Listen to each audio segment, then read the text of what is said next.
योग विद्या में एक अद्भुत कहानी है। एक दिन एक आदमी टहलने निकला। वो लंबी सैर के लिए गया। संयोग से अनजाने में वो स्वर्ग में चला गया। सौभाग्य है ना? वो बस टहलते हुए स्वर्ग जा पहुंचा। इस लंबी सैर के बाद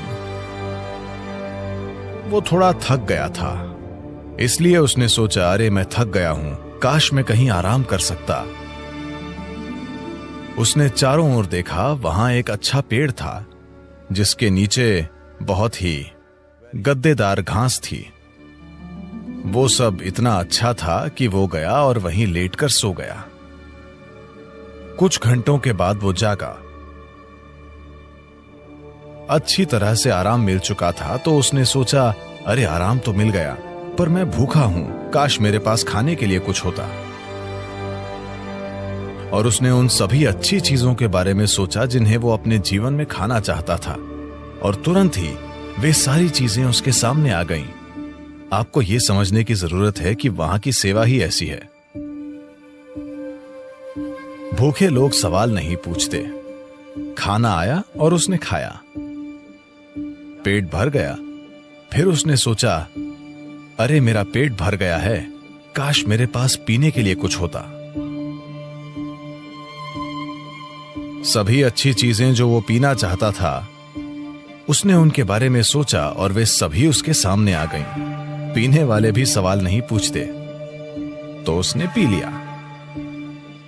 अब थोड़ी शराब अंदर जाने के बाद, आपको पता है चार्ल्स डार्विन ने कहा था, आप सब बंदर थे, आपकी पूंछ गिर गई। मैंने नहीं, चार्ल्स डार्विन ने बताया कि आप सभी बंदर थे और आपकी पूंछ गिर गई और फिर आप इंसान बन गए। हां, पूंछ जरूर गिर गई, लेकिन बंदर जो मन स्थापित नहीं होता उसे योग विज्ञान में हमेशा मरकट कहते हैं, क्योंकि मरकट का मतलब बंदर होता है।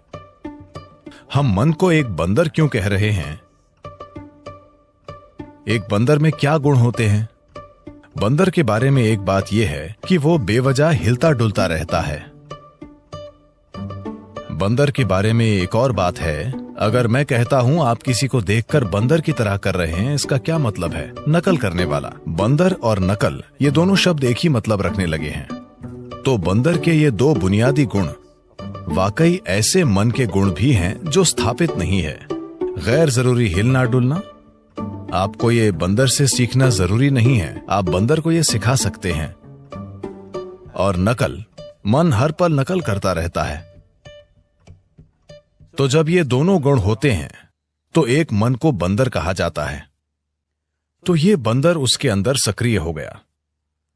उसने इधर उधर देखा और सोचा, ये क्या हो रहा है? मैंने खाना मांगा, खाना आया। मैंने पीने के लिए मांगा, शराब आई। यहां चारों ओर भूत होंगे, और भूत आ गए। अरे भूत आ गए, वे मुझे घेरेंगे और मुझे यातना देंगे, उसने सोचा। तुरंत भूतों ने उसे घेर लिया और उसे मारने पीटने लगे। फिर वो दर्द से चीखने लगा और बोला, अरे वे मुझे मार देंगे, और वो मर गया। अभी उसने कहा था कि वो भाग्यशाली है। समस्या यह है कि वो कल्प वृक्ष के नीचे बैठा था। उसने खाना मांगा, खाना आ गया। उसने पीने के लिए कहा, शराब आई। उसने भूतों की बात की, भूत आए। उसने पिटाई मांगी, पिटाई मिली। और उसने मौत मांगी, वो मर गया। अब जंगल में इन कल्प वृक्षों की तलाश में मत जाना। इन दिनों मुश्किल से एक पेड़ दिखता है। एक अच्छे से स्थापित मन, एक मन जो संयुक्ति की स्थिति में होता है, उसे कल्प वृक्ष कहते हैं। अगर आप अपने मन को संगठन के एक निश्चित स्तर तक व्यवस्थित करते हैं तो ये पूरी प्रणाली को व्यवस्थित करता है। आपका शरीर, आपकी भावना, आपकी ऊर्जा, सब कुछ उसी दिशा में व्यवस्थित हो जाती है। जब आपके ये चारों आयाम, आपका भौतिक शरीर, आपका मन, आपकी भावना और मौलिक जीवन ऊर्जाएं एक दिशा में व्यवस्थित हो जाती हैं, जब आप ऐसे हो जाते हैं तो आप जो भी चाहते हैं वो वाकई छोटी उंगली उठाए बिना होता है। आपके काम करने से उसमें मदद मिलेगी, लेकिन कोई काम किए बिना भी activity you can still manifest what you want.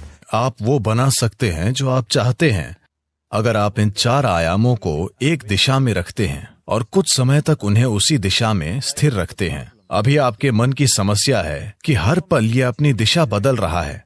ये ऐसा है जैसे आप कहीं जाना चाहते हैं और हर 2 कदमों पर आप अपनी दिशा बदलते रहते हैं, तो आपका मंजिल तक पहुंचना बहुत मुश्किल है जब तक कि यह संयोग से न हो। तो अपने मन को व्यवस्थित करना और उससे पूरे सिस्टम को और अपने इन 4 बुनियादी आयामों को एक दिशा में व्यवस्थित करना, अगर आप ऐसा करते हैं तो आप खुद कल्पवृक्ष हैं।